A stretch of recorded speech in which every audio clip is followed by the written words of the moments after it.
Space Coconut. Okay, today I'm going to talk about the one thing that everyone agrees needs to be fixed, which also happens to be something I don't know too much about.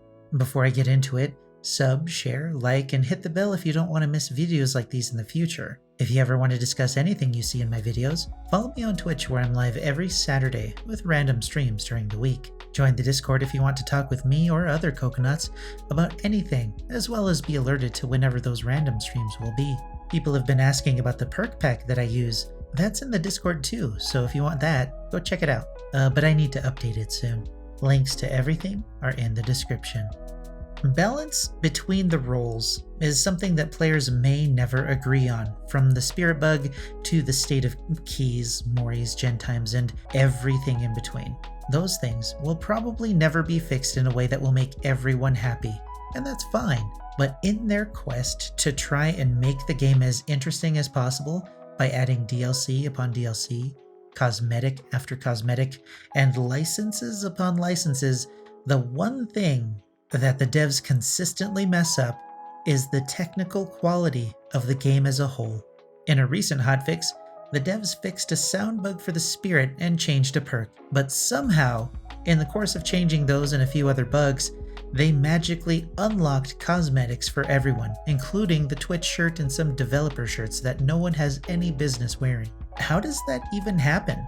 More seriously, for a long period of time, the sounds were bugged for killer players, causing them to be unlikely to be able to track survivors effectively through audio cues. Survivors could be in the dying state right in front of them, and there would be no sound.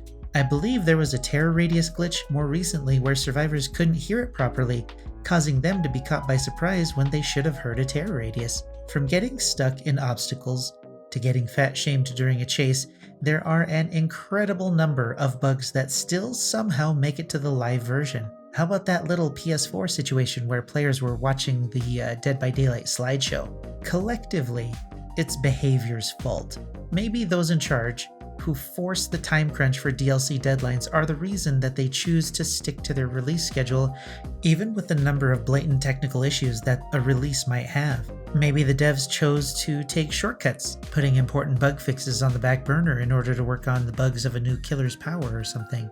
Or maybe to fix another bug that was easier to deal with. Whatever the reason, whatever the change, we can rely on the one law of nature that is always consistent in the fog. The Dead by Daylight devs are completely incapable of releasing patches without breaking the game and leaving us to deal with those issues from anywhere from a number of days to months afterwards until they finally getting around to fixing the bugs. For me, it's simple. If something is broken, you fix it. My understanding is that Phantasmophobia is a one-man show and he somehow cranks out bug fixes pretty regularly, and the game is in a pretty good state considering that one guy made it. There are many other games that people could reference about how the games come out in a more refined state under more strange circumstances than those of the Dead by Daylight team. And it's sad that a company with millions in resources and manpower can barely keep a single game functional. It's literally their only solo PC game. Their other projects are limited to mobile DBD, which they market as a completely different game, mobile golf, and a mobile Game of Thrones game, while outsourcing manpower to work on games for other companies like Halo, Borderlands, Gears 5, and Far Cry 5. Oh, and we can't forget Ellen's Road to Riches game, Slots Edition. Sure, games are going to have bugs, and I understand that no game will be perfect. But what about the bugs that are seriously detrimental to the player experience and impactful to the match as a whole? Of course, they shouldn't make it to live, but they do. We have no idea why these devs have such a difficult time making changes to the game without disrupting something else seemingly completely unrelated to the change. Maybe they have no idea either, and that's fine. I understand how difficult it must be to code all of this garbage to be somewhat functional. After all, I have made a game too. I think I'll throw that link in the description if you want to suffer through a truly garbage gaming experience. But it blows my mind that they'll release a patch in that state anyway. After the bugs, we have just simple performance issues. The quality of the visual upgrade has been a subject of discussion in this area, and again, we see the pursuit of sales being the driving force behind changes made to the game. Of course, everyone was excited about the graphical improvements that we were promised, but there were many people who were secretly, and not so secretly, worried about the performance hit that the systems would take when these updates went live. And literally, no one was surprised at the result. In my opinion, the graphical change of the Macmillan Estates took away its character. Before, I was hunting survivors in the dead of night under the light of a full moon. Now I'm walking around a well-lit area that looks far too similar to the Yamaoka Estates for my taste. The character between the realms is being lost, which is unfortunate enough, but we also have to deal with the performance issues in brand new maps. Midwich destroys my PC, and I get to slog through 20 to 40 frames per second whenever the entity drops me there. I'm not sure if you've experienced this, but trying to hit a survivor really close to you while avoiding the terrain is a real pain in the ass with all the skipping and stuttering that happens simply by existing on this map. And this is the flagship map of the biggest iconic license of the year, and they let it go live without optimizing it for anything less than a quantum computer built by aliens in the Nevada desert.